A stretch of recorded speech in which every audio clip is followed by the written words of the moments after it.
let's get a view from the left and the center, if we can call it that. Yogendra Yadav, National President, Swaraj, India, joining me. Also Pawan Varma, former JDU politician and diplomat, joining me. And also someone who's written extensively on Ram in his various books. Thank you both very much for joining me. Pawan Varma, let me come to you there. You heard Swapan Dasgupta virtually suggesting that Ram should be seen as a symbol of nationhood that connects tradition and modernity. Is he really, do you really see Ram in that form today when this event was performed? Or was this at the end of the day a Sarkari event with all the focus on one man, Narendra Modi? So therefore a show of political power, much less about cultural nationhood.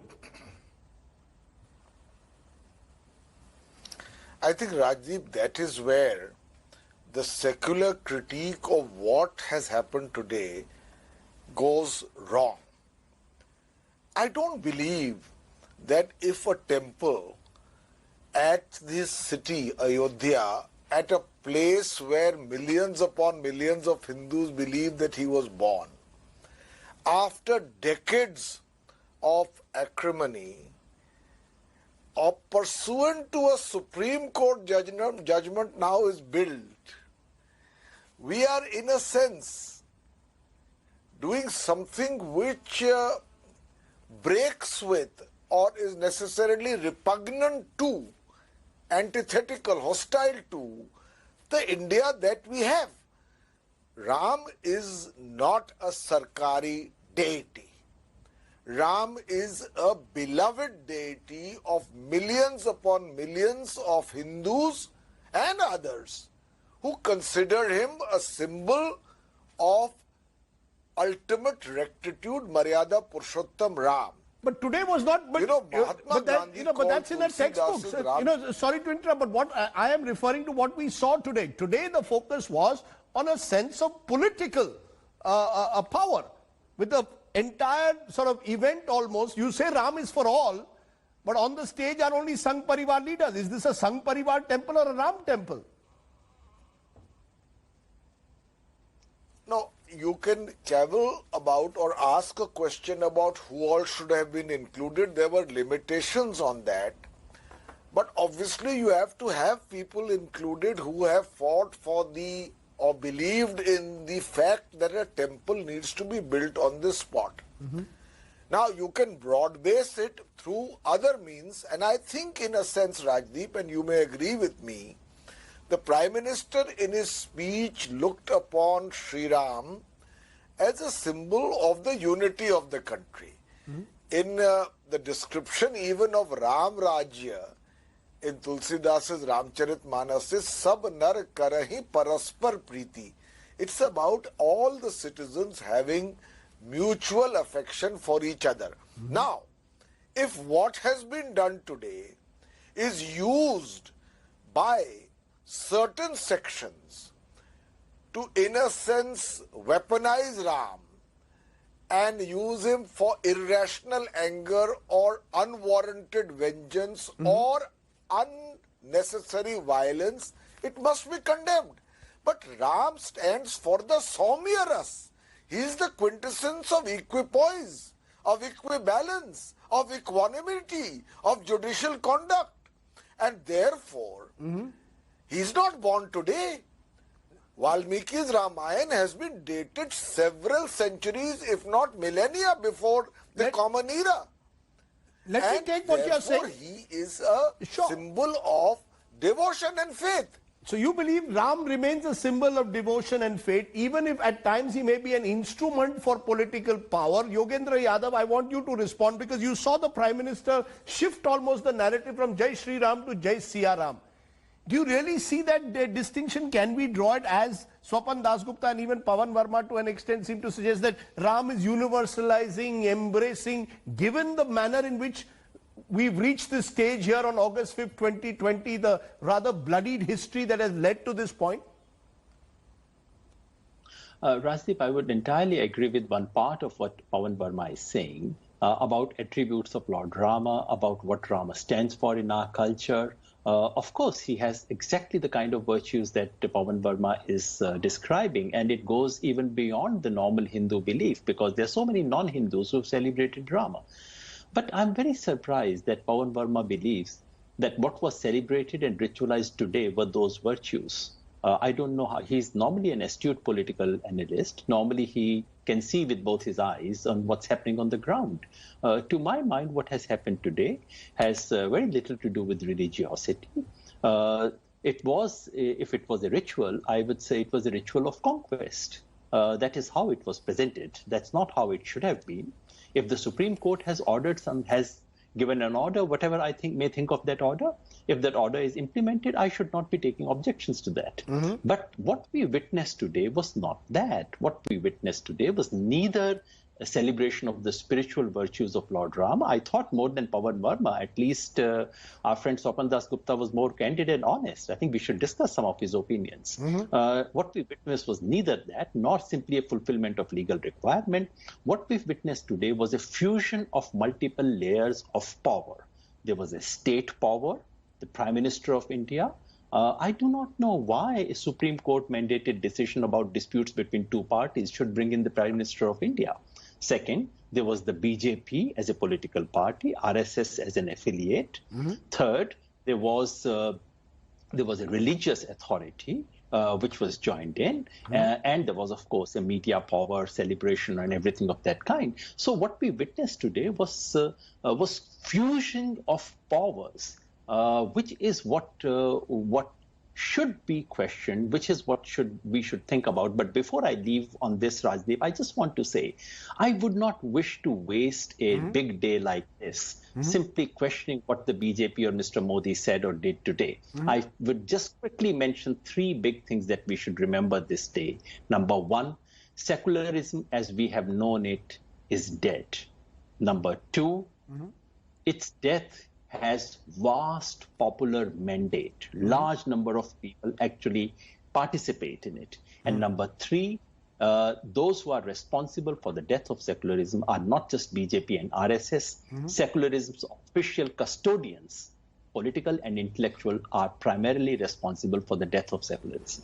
Let me take that to Pawan Varma. Has secularism died today, or was the vision of secularism flawed in the first place? The fact that we are getting a Ram temple and the Prime Minister is there in this open expression of state power at the Bhumi Pujan, is that the death of secularism? Is Yogendra Yadav sort of being unnecessarily alarmist? Or is it that our definition of secularism was wrong in the first place?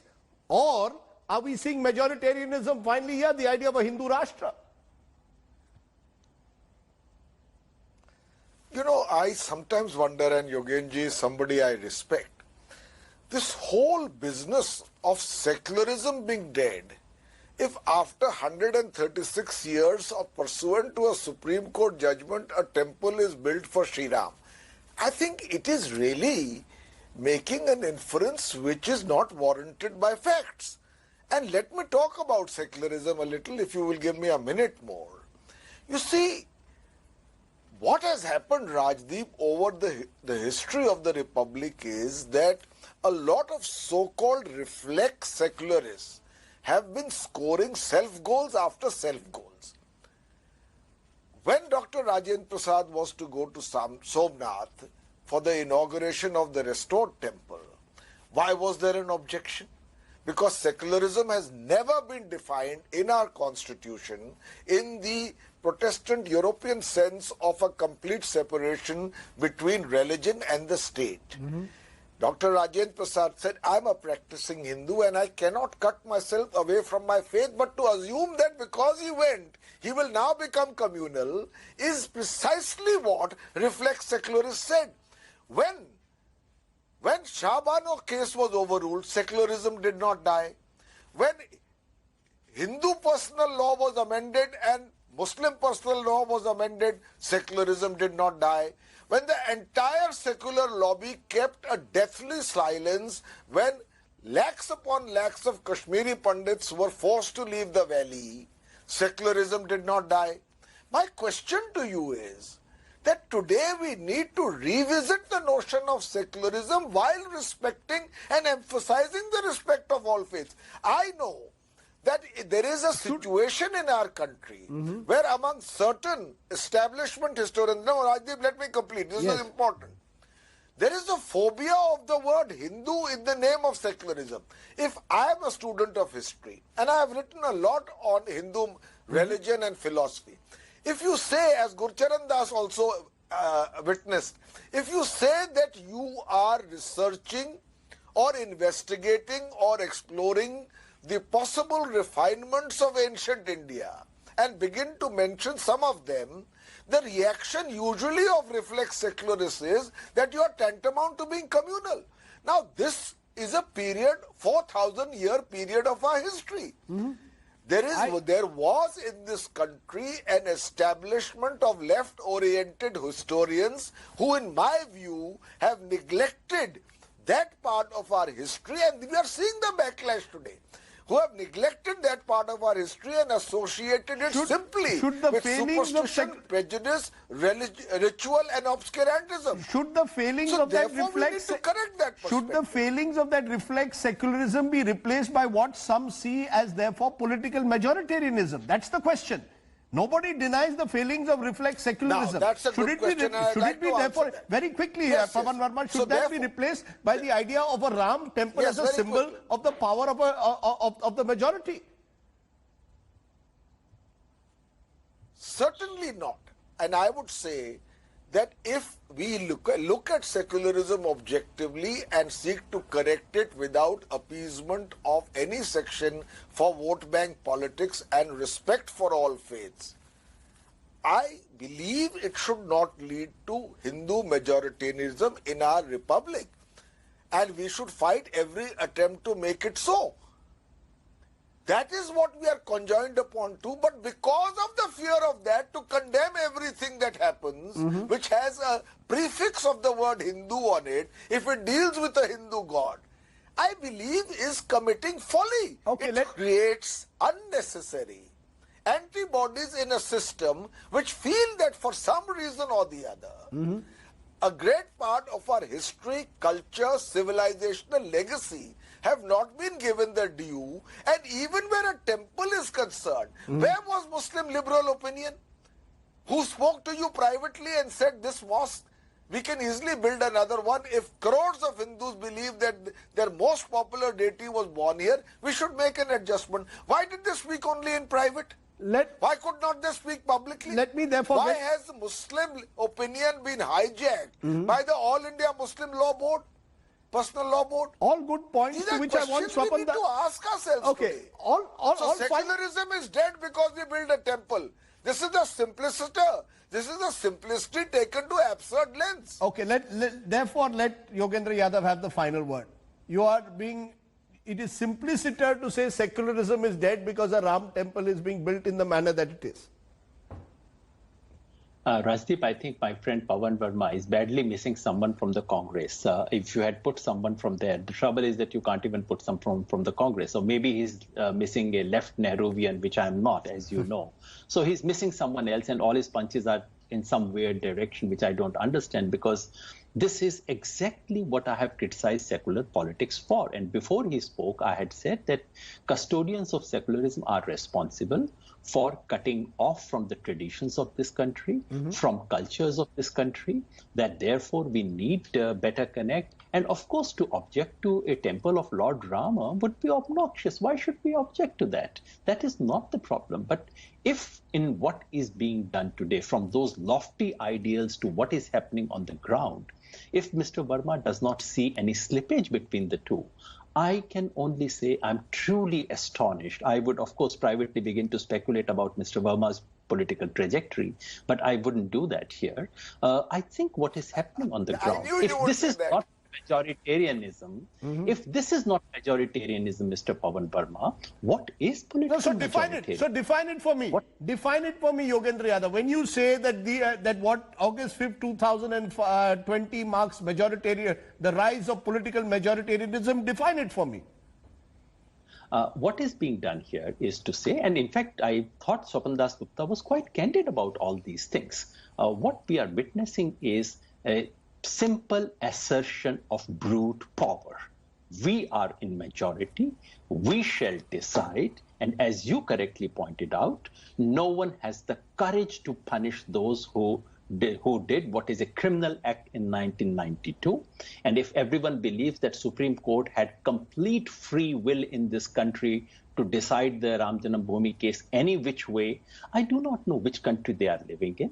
I think what had happened, and Swapnil Das Gupta correctly described, in fact, I wish I had more conversation with Swapnil Das Gupta because he was at least honest. He was straightforward. He was saying, yes, we did violence initially. No, I resent the fact that you are saying I'm not honest. No, one minute. Let him finish. I'm sorry, I withdraw the word Let's keep it honest. civil. It's a fascinating conversation, and the more civil we keep it, the better. Yes. I withdraw the word honest. I think Swapan was very candid. I really liked it. He was simply straightforward telling you, yes, we used violence. Thereafter, in the second phase, we did not use violence. He could have said, we did not need violence, because after that, you simply capture the constitutional system. And what has happened in this country today is that the constitution that you and I speak about, Rajdeep, has been changed. Constitution can be changed either through a formal amendment carried out by Parliament of India, etc., or Constitution can simply be abandoned. You stopped practicing whatever Constitution says, and no one in the world would stop you from doing so. Okay. This is what is actually happening on the ground. We must see the reality. Therefore, while I agree entirely with Pawan Varma on his critique of much of the secular practice, in fact, I have written an article which would please him because I've said most of the things he's speaking about right now. And therefore, I thought today should be a day for introspection for secularism to see where we went wrong. Okay. But if that introspection means that we should celebrate what is happening on the ground, like the Congresses are, I'm afraid that is not my vision of a future of India. Let me leave it there. I think Pawan Varma, Yogendra Yadav, and Swapan Das Gupta with One last word. Okay, I have exactly 30 seconds. 30 seconds on the clock. Yes, sir. I would urge my good friend Yogenji, before he writes the obituary of India as we know it, to trust the sentiments of the Hindus which have begun over the years of Ekam Satya Vipraha Bahuda Vadanti, who have practiced tolerance, and if some fringe elements or some parts of them are misled, don't devalue Hindus or the legacy of Hinduism. Many believe the whole. fringe is And now don't mainstream, Pawan undermine Varma. The fringe is the mainstream. corrective values, Can we really call the of fringe? democracy. Okay, whether we can call many will believe the fringe is now mainstream. Sir, What you most call of fringe? them are average. Pawan Varma, please don't call the Prime Minister of this country fringe. Indians, Hindus or Muslims. Object to that. Okay, gentlemen, So I most unfortunately Indians, have to Hindus take a or break. This has been Muslims fascinating. want to take the dividends of the secular mainstream. Okay, let me leave it there. It's been fascinating to have three articulate voices speak on this day. I appreciate your joining us. Thank you very much. Hello everyone, this is Rahul Kamal here. Hope you enjoyed this video. For the latest news and analysis, like and subscribe the India Today YouTube channel, and don't forget to press the bell icon to stay updated.